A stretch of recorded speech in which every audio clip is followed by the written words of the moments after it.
Hi, I'm Angela. And I'm Rosa, and this is the Ripple Podcast. Get Ripple, the bright new drink with that ring-a-ding flavor, Ripple. Hello. Hi, sister. Hi. Do you have things to talk about? I always have something to talk about. Tell me things. Well, I have 2 presents for you. Can I start with those? Because presents are always fun. Okay. All right, so present number 1 is... Dun, dun, dun, dun. Oh. Andy's chocolates, because I never see those in the store. And as I was checking out at Vaughn's today, I was like, oh my gosh, there's Andy's. So I kind of had to get those. Will never think of Andy's the same way again. Oh, absolutely not. They're always forever going to be. I don't know if I'm ever going to be able to enjoy them again. After that story? Yeah. What episode was that? That was like, what, 3 episodes ago? 2 or 3 ago? I don't know now. Yeah, Are you looking it up? I was. It was Andy's. It is episode 31. So that was came out on my birthday. If you want to go back and listen, if you haven't already, Of course to they episode have. to episode listeners. 31, Angela did an amazing job telling the story of a plane crash in the Andes Mountains. And that's all I'm going to say. It's peanut free and gluten free. Well, there you go. It's got to be healthy for you then. I'm sure. It's pretty much a health food. Okay, and the other treat is a total health food because it has like a vegetable in the title. Oh God, so much noises. Oh, I was just looking for candy corn today and I could not find it anywhere. Remember we said we had to have candy corn? Yes. So this is like the autumn You already mix. opened it. No, I didn't. Really? No, I did not. Oh, it opened right up. I totally did not open it. Oh my God, the smell of candy corn is so good. But I don't know how I feel about this bag because it's got the pumpkins and like the candy corns with like the brown chocolate. No, those ones are gross. Those are trash. No. Get rid of those. The pumpkins are good. I'm okay with the pumpkins. Of course, the regular corn. That's is what fantastic. I like, the OG. But any like flavored, like the Starburst ones or it's the not really chocolate candy ones, corn. those are freaking nasty. That's Get not rid of candy that. corn. So there's my presents for you. I would normally like devour both of these right now, but I had 3 shots of espresso before I got here. And for some reason, my stomach hurts and I have a headache now. I wonder why. I have no idea. Huh, that's so weird. So I'll just have 1 handful of candy corn. Yeah, I honestly don't even want any right now. My stomach's been bugging me too. But I'm down to drink. Oh, that's always good to do on a upset stomach. Yeah, blackberry lime. We're going for the Corona hard seltzer. I'm thinking that Corona, the label, is struggling because at the store there was like, all the seltzers and beers and blah, blah, blah, blah, blah. And Corona brand was the one that was like on major sale. It totally is. I've actually heard stats on that. Oh, really? Coronavirus beer. Coronavirus beer is not doing too hot. So I guess we'll support them with hard seltzers. I actually had a cocktail planned for this episode. Mm-hmm. And I had a cocktail planned for last episode. Sure you did. I totally did. Neither of which we have right now because I haven't been home yet. So we'll have to save it for next time. I'm whenever. But it was a Black Widow cocktail. Well, we'll just have to have it next time. It actually sounded really good. I got the mixer for it and everything. It's like a pomegranate, citrus, like dark red color mixed with whiskey. Ooh, that sounds yummy. It does. But next time. Anyways, anything you want to tell me? I don't know. I mean, I could tell you a story. I don't know if you really need a story. You can always cut it out if you don't like it. I can. I have that power. So last week, you were getting mad at me because I was moving the Ouija board around with my foot. Yes. Turns out you were right because the demons struck me. And what did they do? I almost died again. Shut up. What did you do? I don't know. But I had another mysterious allergic reaction at 3 o'clock in the morning, which that's like the witching hour, whatever that means. Yeah, I woke up and I thought something had bit me. Okay, when was this? This was Friday night. And I'm just now hearing about my little sister almost dying. Well, Seriously? I texted you the next morning. That you almost died? Yeah. You didn't say anything. It was a group message. I don't know if it came through.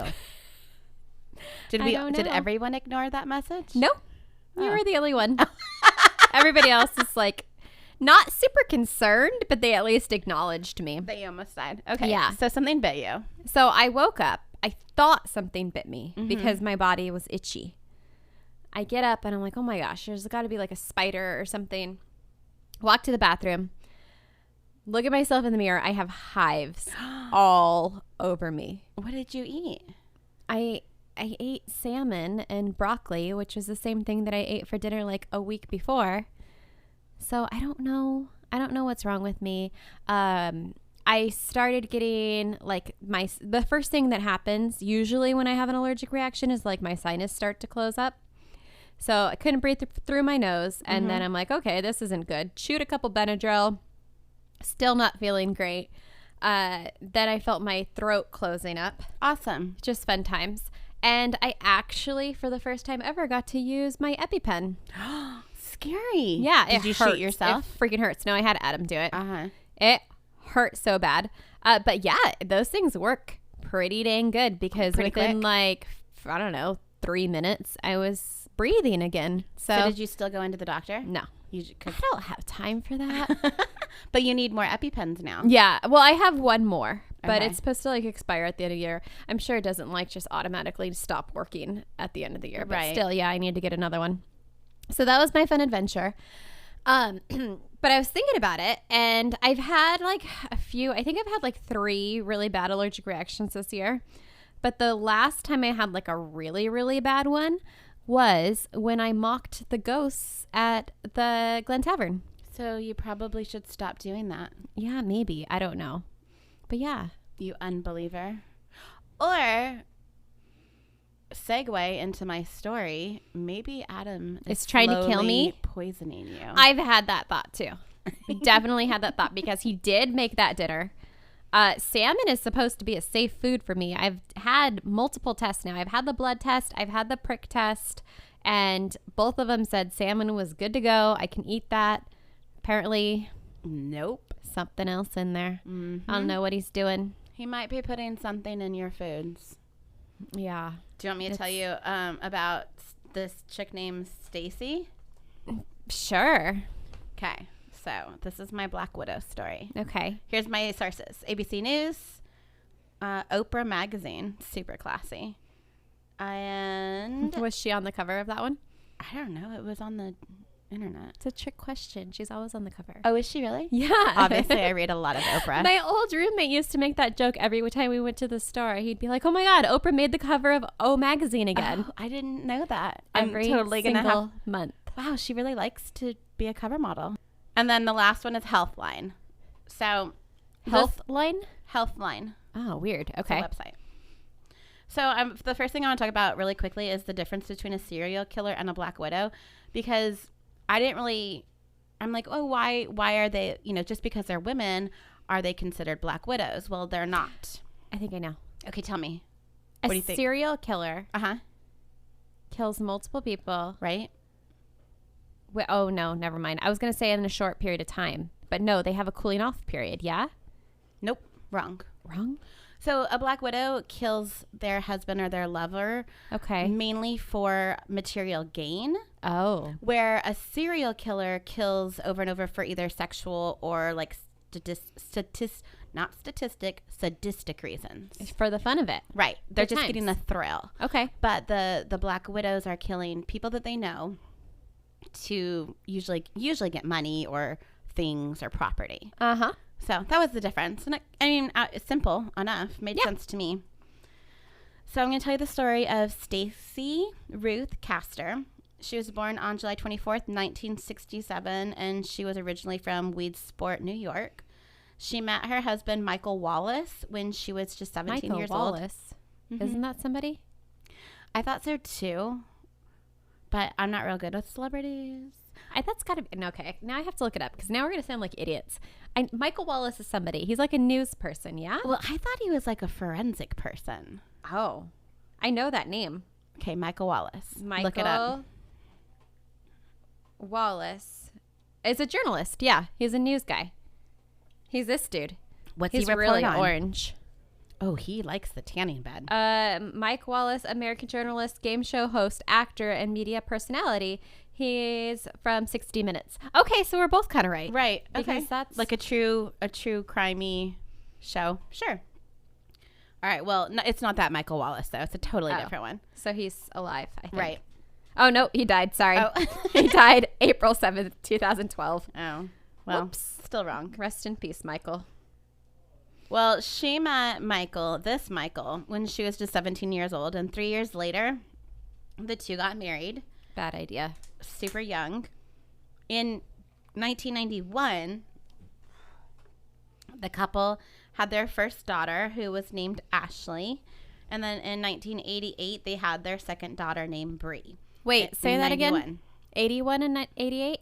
81, 91. Okay.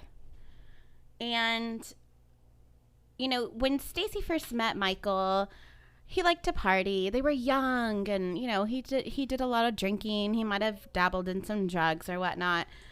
And he, I guess, continued that throughout the marriage. He kind of backed off a bit when the kids were born, but he still liked to drink pretty heavily. Yes.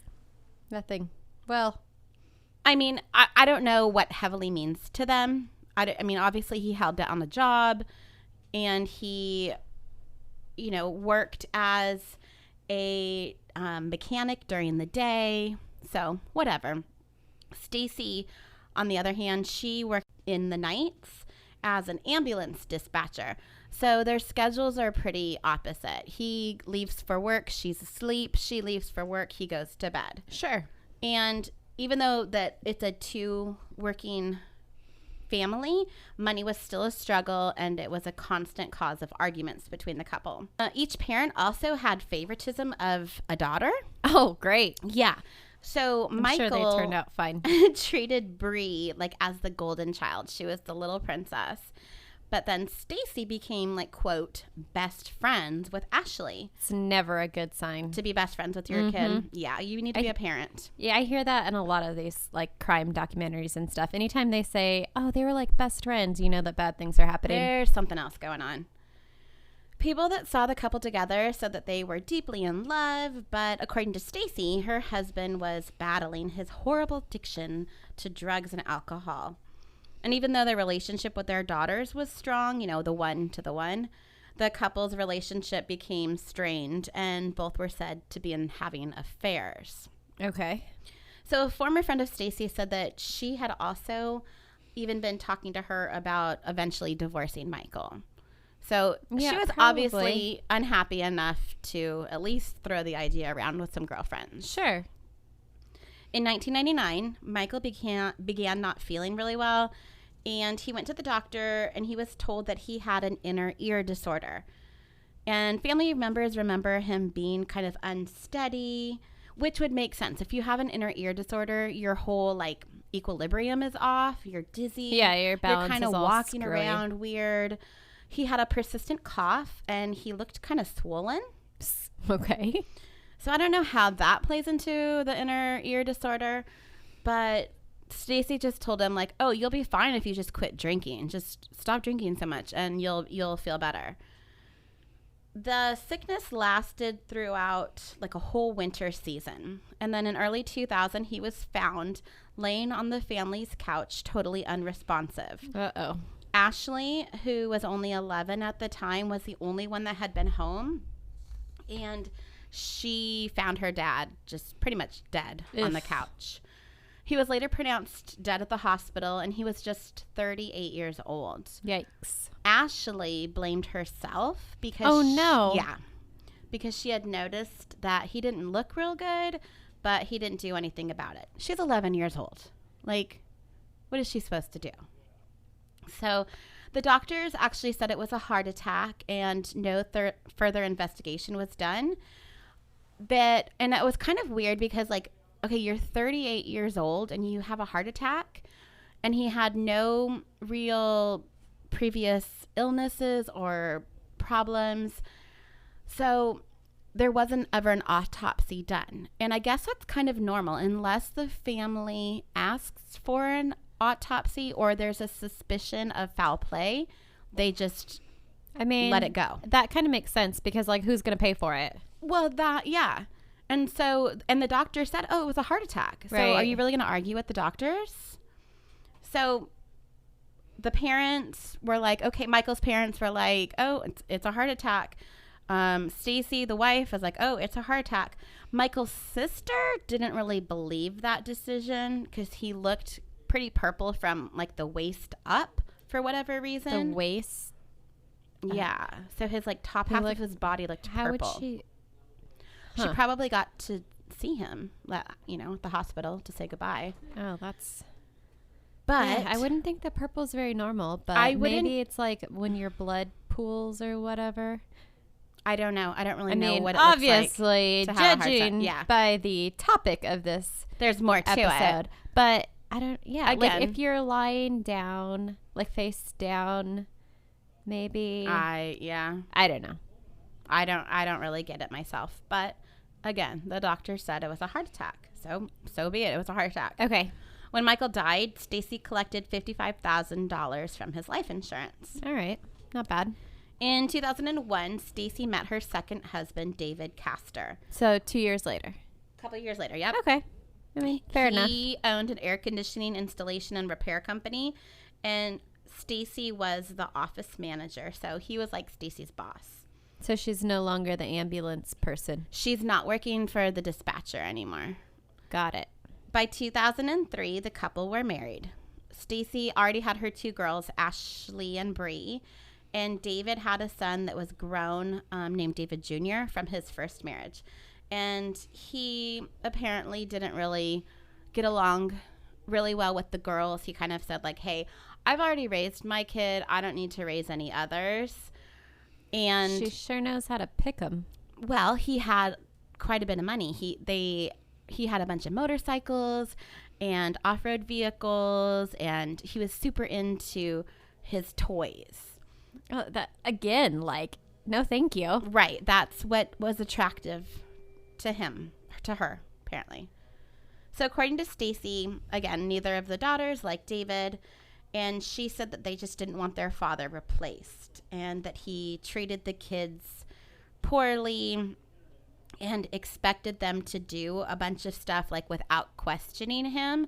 And being teenage kids are probably like, dude, you're not my dad. I don't have to do that.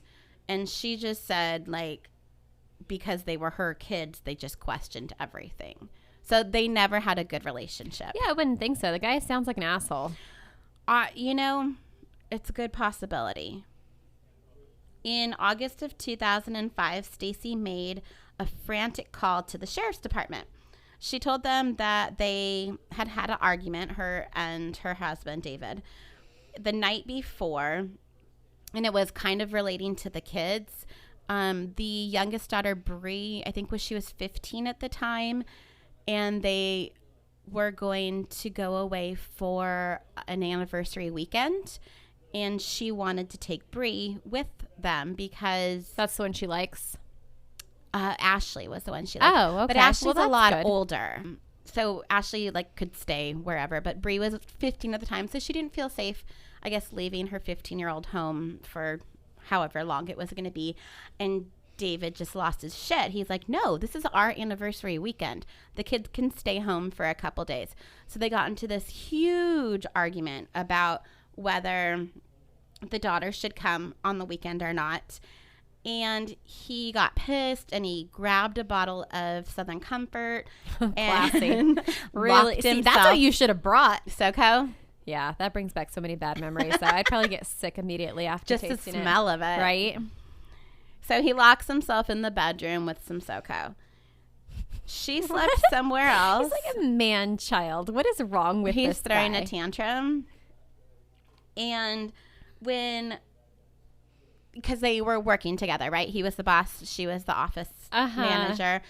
He didn't show up for work the next morning. And so she's like, shoot, like, all right. Wait, she got there and he wasn't there? Right.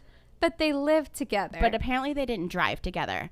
Maybe because he's the boss, he can come and go as he pleases. But by like 2 p.m., he had still not shown up for work. So she makes a call to the police department and she's like, I've been calling and calling and calling. No one's answering Why the doesn't home she phone. go No one's answering the cell phone. home? Because she's probably answering all the phone calls for Well, people wanting their air conditioner repaired or whatever it was. I'm sure they can wait a little bit. Like that's already super suspicious that she didn't just go home. Oh, no, all she did was call the sheriff's department, and she's like, hey, can you go do a welfare check? So they go, the police department go, no one answers. They get into the house. They break down the bedroom door because it was still locked, and they see David Castor totally naked, passed out on the bed and dead. Was he purple? I don't know. He may have been, but I'm not sure. Because, I mean, that would be a dead giveaway right there. Right. Why he was naked? What? Yeah, I don't know that one either. He was naked. Okay. So Stacey hears this news and she starts screaming, he's not dead. He's not dead. And in that room with him, there was a jug of antifreeze and a half full glass of a bright green liquid, some juices, like I think there's a cranberry juice, and of course the Southern Comfort.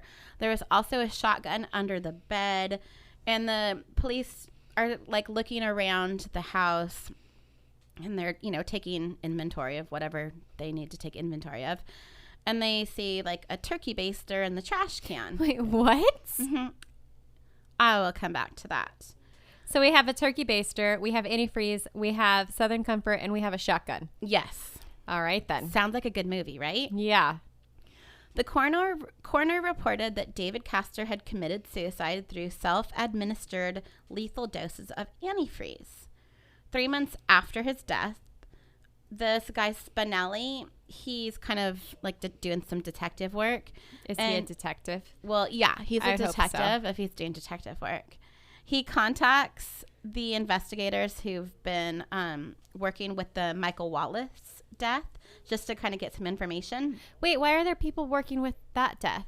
Well, that had worked on it, I should say. Okay. Not because like, not that was like a cut It was and a dry. closed case. Yeah. Like who had worked on it. Maybe Okay. he just had some questions for them. So Spicoli is Spinelli. Oh, Spinelli is on to something here. He thinks he's like, a little this is fishy. off. This is weird. There's totally some similarities between these two deaths. And so he's hoping to get some more information. And this is a quote from Spinelli that says, quote, she claimed that Michael Wallace had all sorts of medical issues. We went and got his medical records. The worst thing that ever happened to him was that he had a hernia. Because remember Ouch. how she had said how, at 38, he had all these health problems. And, that's why he had a heart attack at 38. Okay. But as detectives started looking closer, they found that Stacey's fingerprints were on the glass that was filled with the antifreeze. Oh, what a rookie. Her husband's fingerprints were not on that glass. What a freaking idiot. The turkey baster that they found in the trash can that was like practically brand new, not like had made some Thanksgiving turkeys, it had David's DNA on the tip. Oh, God. And people that had known David, including his ex-wife, said that he would have never have committed suicide.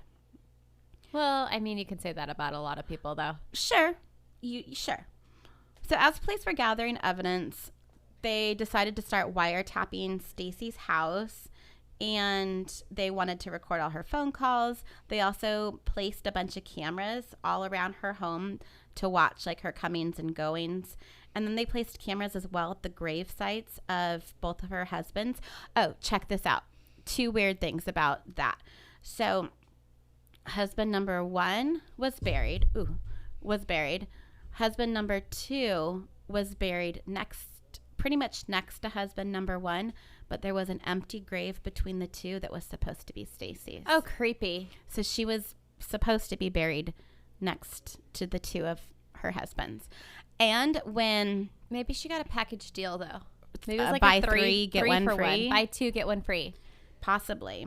Well, she also, when husband number 1 died, she got a tattoo on her shoulder of like a little teddy bear with angel wings and a cloud. I hate it. And then when husband number 2 died, she got pretty much the same tattoo on the other shoulder.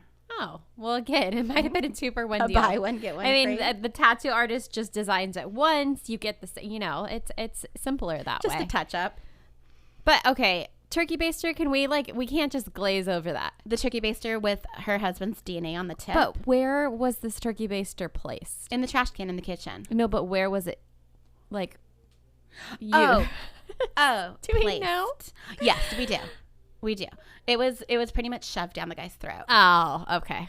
Yeah. Well, not anywhere that's else. better than what I was thinking. Because he was so. naked? Yeah. Yeah. Uh-huh. Totally. I don't know what putting antifreeze in your Rectum? bunghole would do, but I would imagine that it wouldn't be good. I don't know if it would kill wouldn't- you. No, but it would. No. Not good. So when they were kind of doing this investigation, they also discovered that David had left everything to Stacey and her daughters and nothing to his son, David Jr. And him and his Suspicious. son had a very good relationship. It's not like they were estranged. So she Carol Baskin him. I saw a shirt today that said, "You're asking for a Baskin." I thought that was really funny. That's a good one.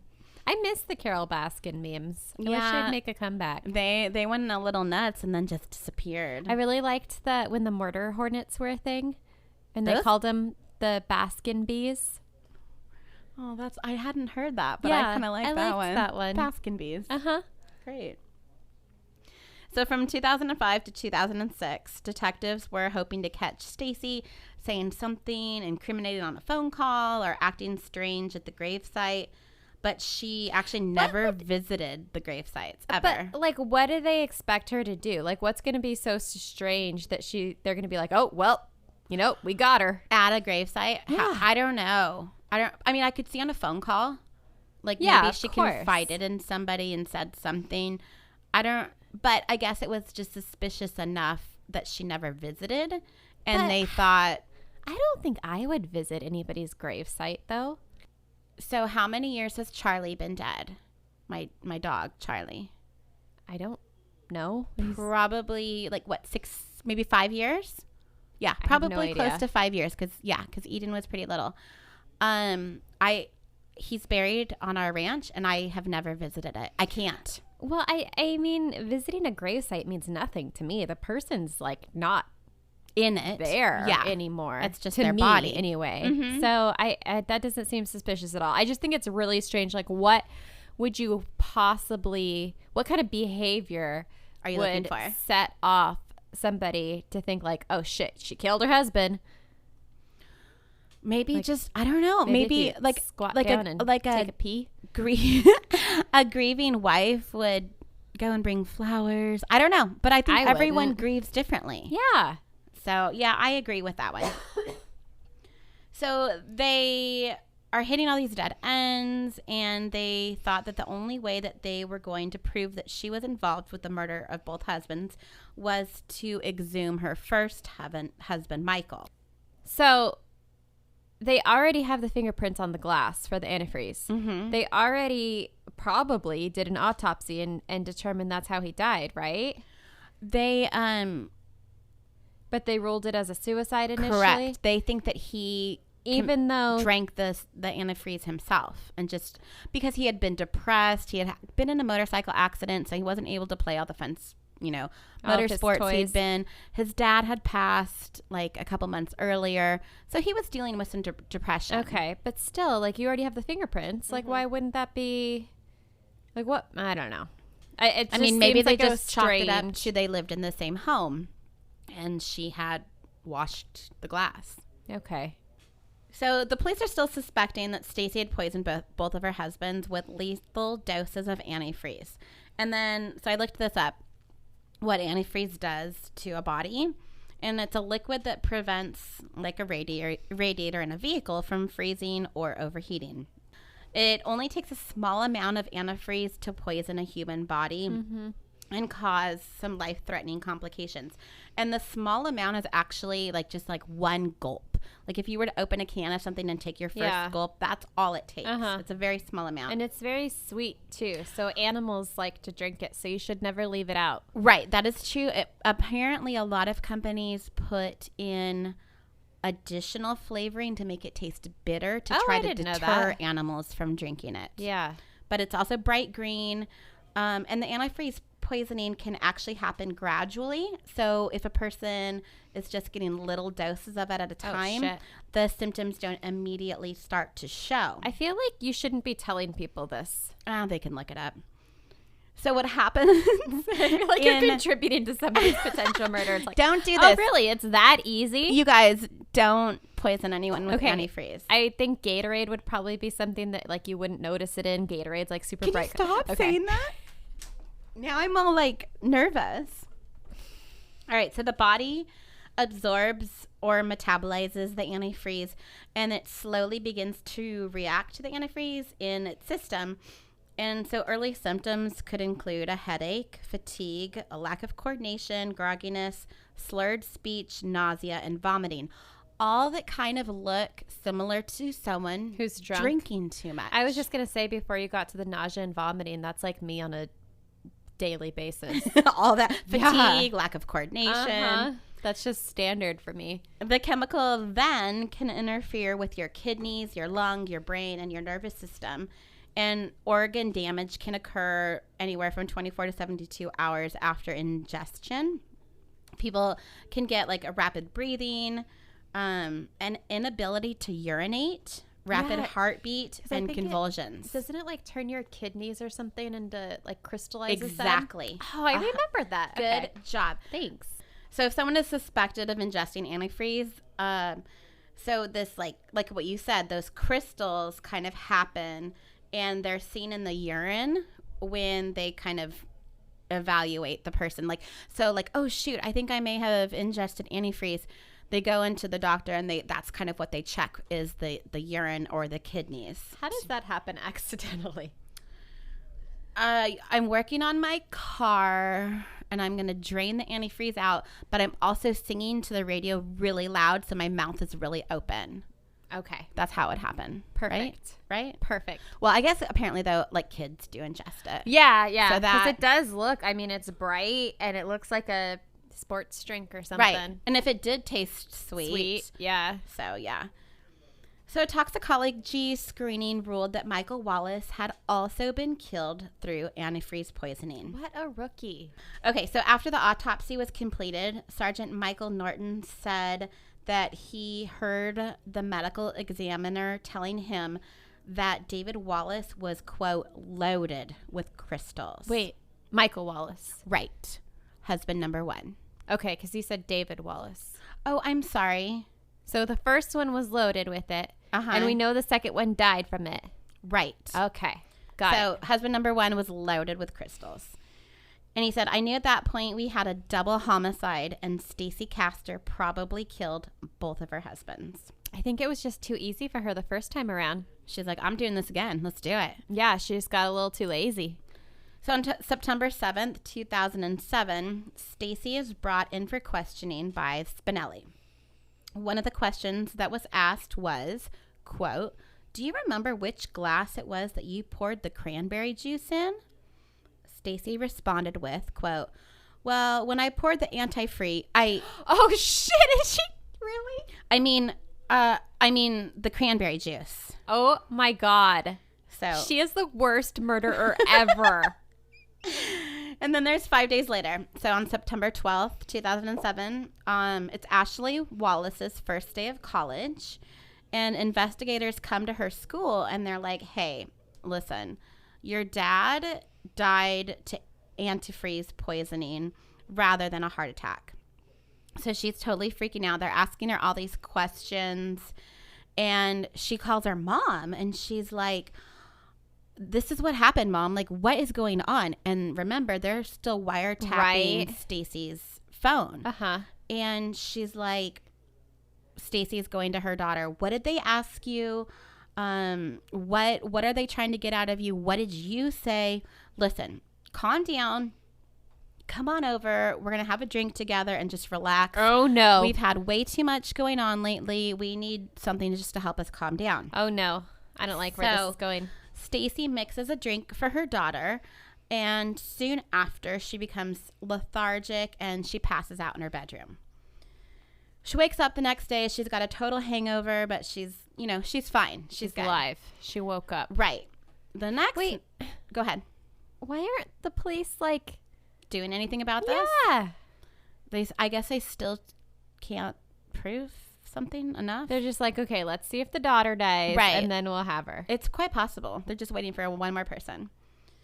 The next night, the mother and daughter drink together again, and they are... Did she not hear what the police said? Well, I guess the daughter didn't know, like, how...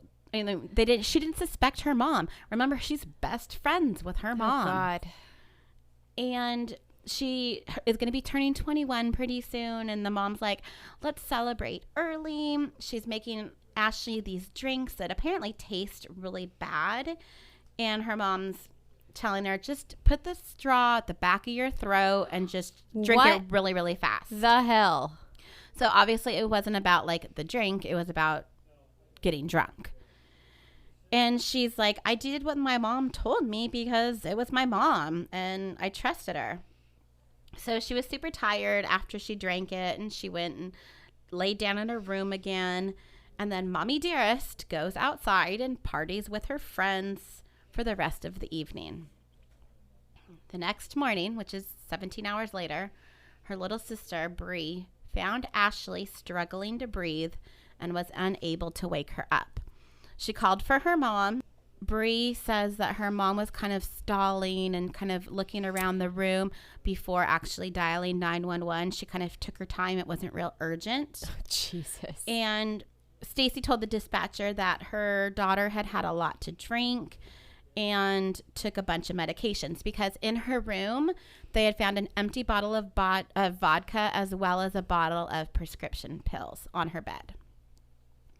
So Bree then found a letter that was typed and printed out from her computer that had Ashley's signature on it, which confessed to murdering her father and her stepdad. Oh, God. And explaining how sorry that she was. And she just, she was worried that her mom was going to get blamed for all of this and she couldn't deal with that guilt. So she just decided to commit suicide. Oh, my God. What a psychopath. This is how convenient.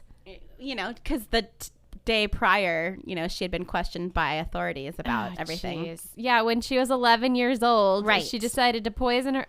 With What antifreeze. the hell? So while Stacey was still on the phone with 911, she made a point to tell them about the note. And she was almost focusing more on that than the current condition of her daughter. And when the hospital examined Ashley, they discovered that she had a, quote, cornucopia of drugs in her system that had been mixed with vodka, orange juice, and least Sprite. She decided to change it up a bit and not go with the antifreeze again. No, she went totally with pills this time. Mm-hmm. They also said that there would have been a good chance that she would have died within 15 minutes if paramedics hadn't been called. Her heartbeat was just off the charts. So once Ashley woke up in the hospital, she was told that she had admitted to killing her dad and her stepfather in her suicide note. Once she was told this, she said, quote, What the hell? I did not try to kill myself, nor did I leave a suicide note. She also said she had nothing to do with the death of her dad or her stepdad. I bet her mom was freaking out at that point. That she was still alive? Yeah. Right. Yeah. So when Ashley's computer was searched, the prosecutors found several drafts of the suicide note Ashley was accused of writing. The forensic investigators found out, based on the time stamps that these letters were written, they were all written while Ashley was at school, proving that she couldn't have been the one to write them. She planned it way ahead of time. Later that day, Stacey was arrested and charged with the murder of David Castor, an attempted murder of her daughter Ashley, and framing her with the murders of David and Michael, as well as forging a will, which was David Castor's. I'm sorry, not David Castor. Yeah. David, that was the David one. Castor's will. So Stacey Castor faced 25 years to life if convicted. That's it? When her trial began in January, because there were 2 different cases being presented to the jury. It was the murder of David Castor, the second husband, and the attempted murder of Ashley Wallace. I see. They're not Okay. charging her with the first murder Yet. Hopefully. The judge also allowed for the attorneys to discuss the details of Michael Wallace's death to the jury. So they're bringing that evidence into the jury. Oh, wow. I didn't but realize they're you could do that. not charging her with that murder. They're just Okay. like, oh, look at this first How husband. convenient. Mhm.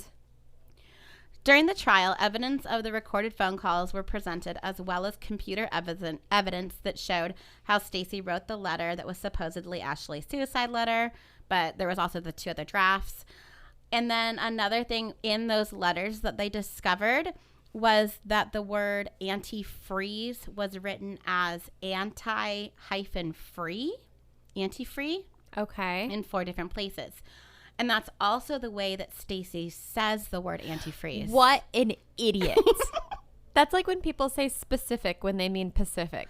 Or what's that other one? Not irrelevant. Irregardless. Irregardless. I say Yes. that all the time. But as a joke. Right. Right. There's a difference. There's stuff on here that I'm sure people hear us say that Oh, I'm sure. drives.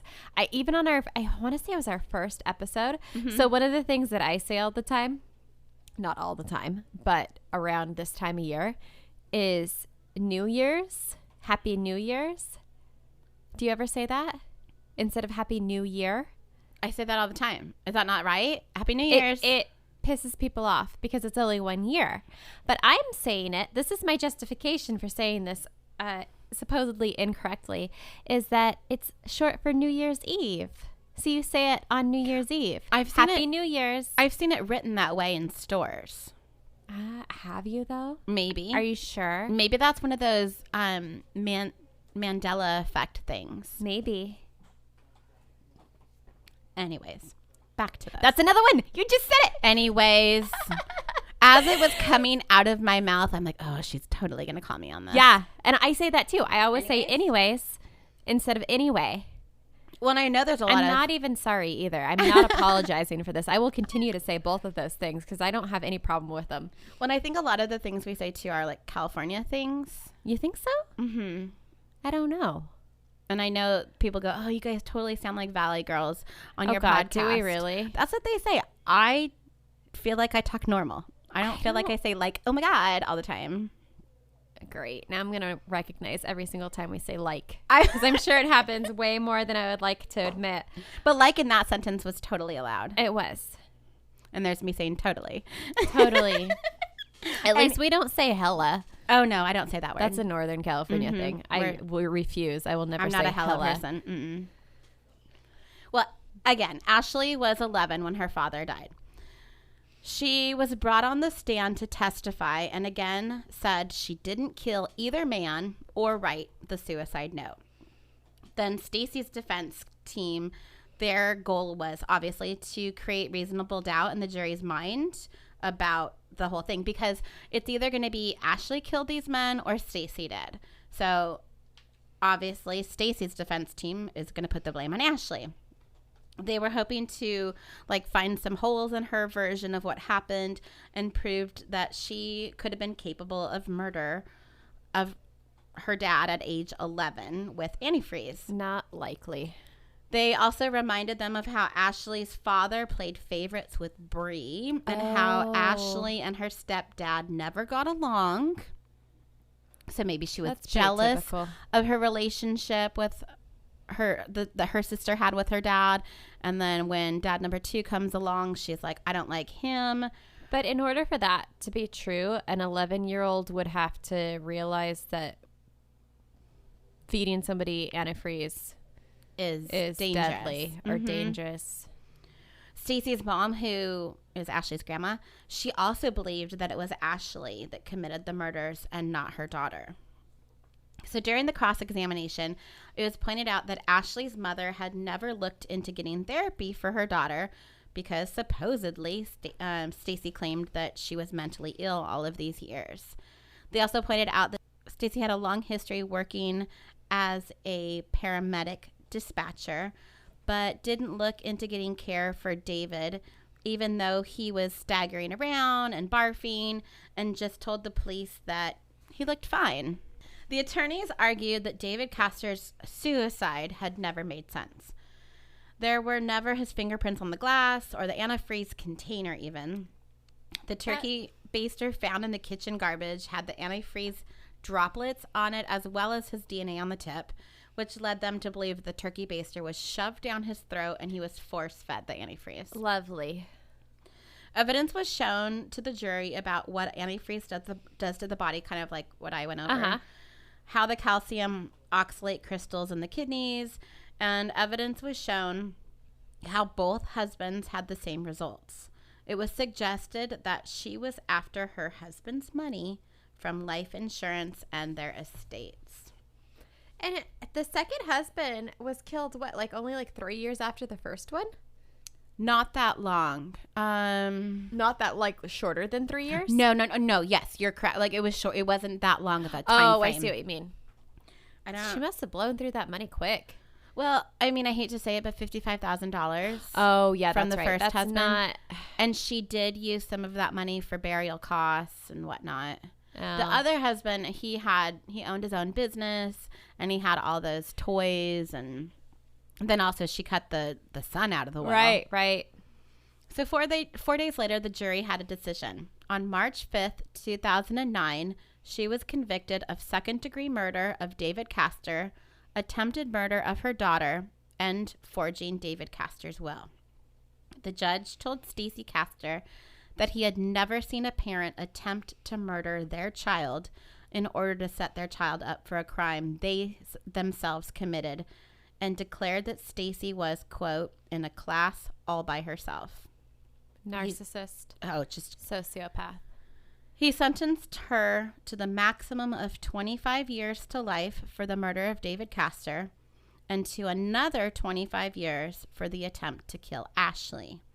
For forging David's will, he ordered Castor to serve an additional 1 1/3 What? to 4 years in prison. Weird. So even with credit for time served, her earliest possible release date was June 15th, 2055.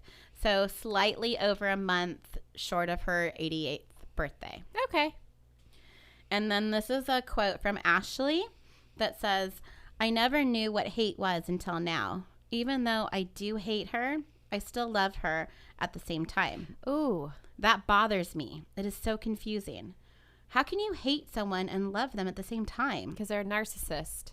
I just wish that she would say sorry for everything she did, including all the lies. That's how they get you. As horrible as it makes me feel, this is goodbye, Mom. As hard as you tried, I survived and I will survive because now I'm surrounded by people that love me. I'm going to do good things in this world despite making me, in every sense of the world, an orphan." And that's a quote from Ashley.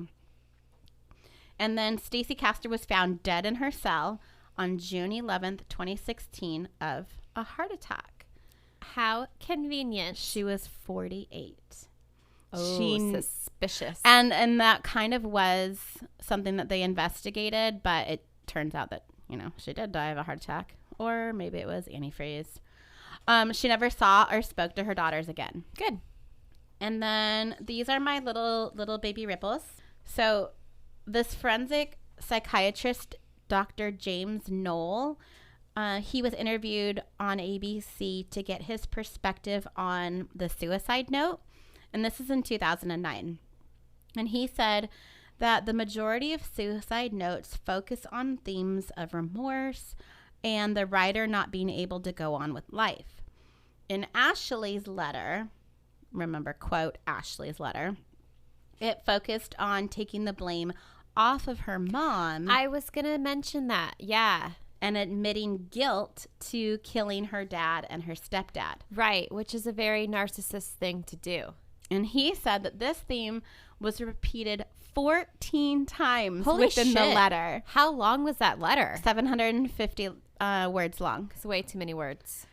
The code of murderers, such as these, he said, is, quote, deny, deny, deny until the bitter end. And then the other thing, this is the other little ripple. So Michael Wallace his grave, I had mentioned, was kind of next to David's. Uh-huh.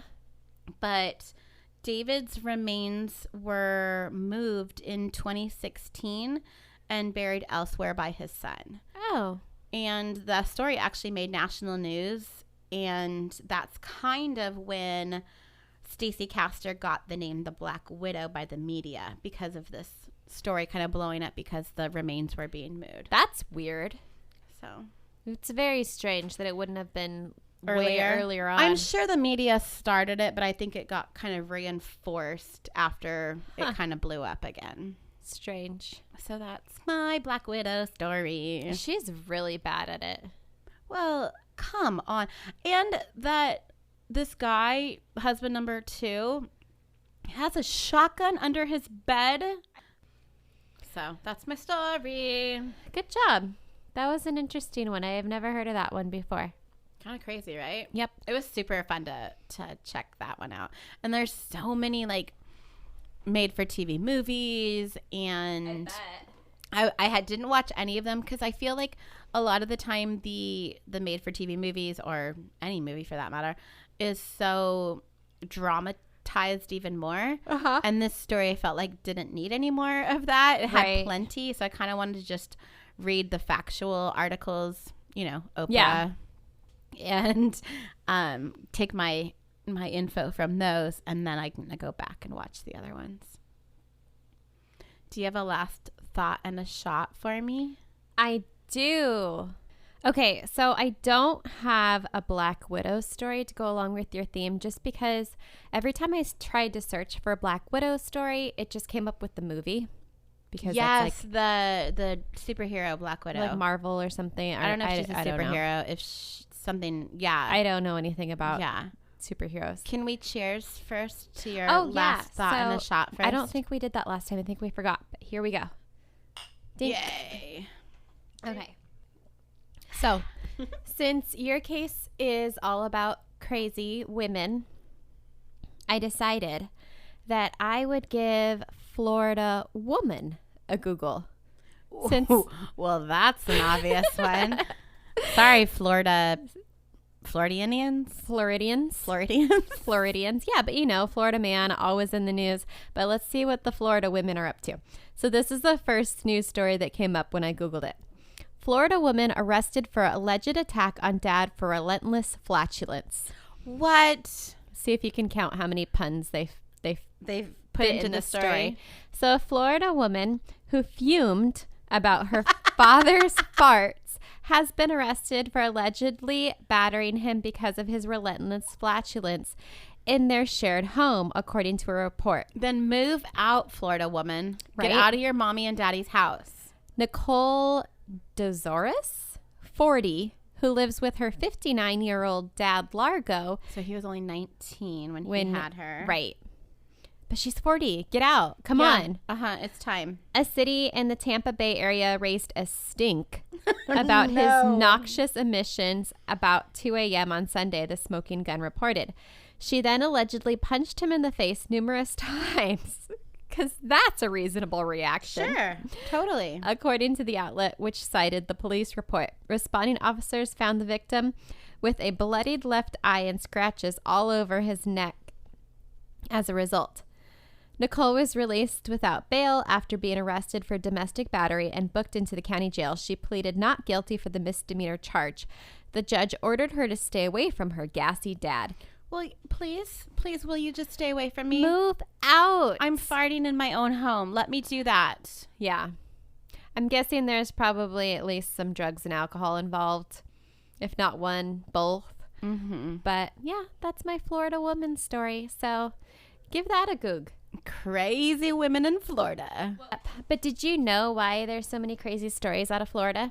Because they don't have like a silence or a... Everything is public record. Right. That's the more appropriate word. Which is super scary, because that means that all of this crazy shit that's happening in Florida is actually happening everywhere. You just don't hear about it. So, happy 2020. Woo woo. All right. Do you want to pick a theme for next week? Oh, yeah. Where's the basket? Here you go. Okay. There. I almost forgot to do that. I was like ready to just sign off and go home. Nope. You have to do the story next time. Okay. What so is it? next week it is going to be crime solving innovations. What the heck does that mean? Those are big words. Yeah, I was just going to say that's going to make me sound smart. Did you put that one in there? Probably. I think I may have a long, long time ago. I honestly don't even remember now. We have so many. That's cool. Okay. I'm excited to see what the heck that means. Yeah, that'll be fun. All right, everybody. We'll have a great week, and we will be telling you another story next week. Make sure that you're following us on Instagram or on Facebook. Instagram, we are Ripple Pod. Facebook, we are the Ripple Podcast with Rose and Angela. We need to change that. And if you want to send us an email, because we love getting emails, we are the Ripple Podcast at gmail.com. And one of these days we'll get a P.O. box and you guys can send us I know that scares me. like fingernail clippings or eyelashes or something like that. Antifreeze cocktail mix. All right, everybody. Don't forget to be a fountain. And not a drain. Bye. Bye.